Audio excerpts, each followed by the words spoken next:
President reportedly said, and I emphasize reportedly said, that those who sign up to serve instead of doing something more lucrative are suckers. I want to address what is quite clearly fake news. The story in The Atlantic has been categorically debunked by eyewitnesses and contemporaneous documents. There is nobody that feels more strongly about our soldiers, our wounded warriors, our soldiers that died in war than I do. He cares about this country. More importantly to me, he cares about my son. He cares about the military. He's been so caring to me and my family. And two, I appointed Johnson to the academy. I just want you to know that. Just clap for that, you stupid bastards. Well, now come these upsetting images of hundreds of troops sleeping on the floor of a parking garage. And if this makes your blood boil, you are not alone. President Biden facing backlash for what critics are calling a lack of respect after walking out on a distinguished veteran during a Medal of Honor ceremony at the White House. In reference to the checking of his watch, that didn't happen just once. That happened on every single one that came out of that airplane. I actually leaned into my son's mother's ear and I said, I swear to God, if he checks his watch one more time, and that was only probably 4 times in, I couldn't look at him anymore after that. I found it to be the most disrespectful thing I've ever seen. President Biden, he's often called the consoler-in-chief. He does talk to families who've lost loved ones because of his own experiences. Have you experienced that from him as you've been coping with the death of Nicole? No.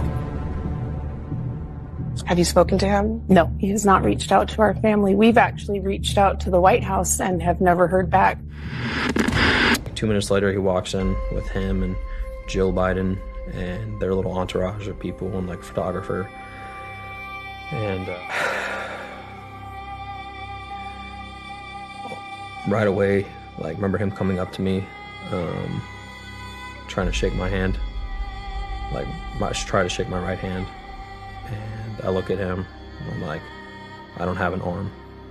And my left arm is in this big cast with this giant orange foam block around it. I completely immobile. All I can do is move my head. My arm's gone. I'm like, I don't have an arm. And he says, oh, and like kind of stands up, and then like goes over to reach for my fingers because about an inch of my fingers are showing, and just like grabs my fingers. Doesn't greet me or anything, just that's what happened, just grab my fingers. Almost immediately starts talking like about how their son served in the military. Doesn't say anything about what happened, starts talking about how their son served in the military. And my mom is just like, she's furious at this point, and they're like taking pictures and stuff, and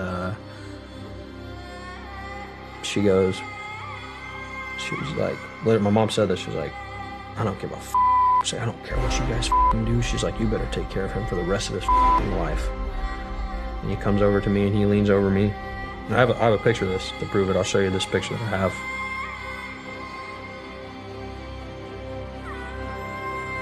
And he leans over me and he's like this close to my face, and he's like, what do you want? And I said, what do you want? I said, what? He said, what do you want?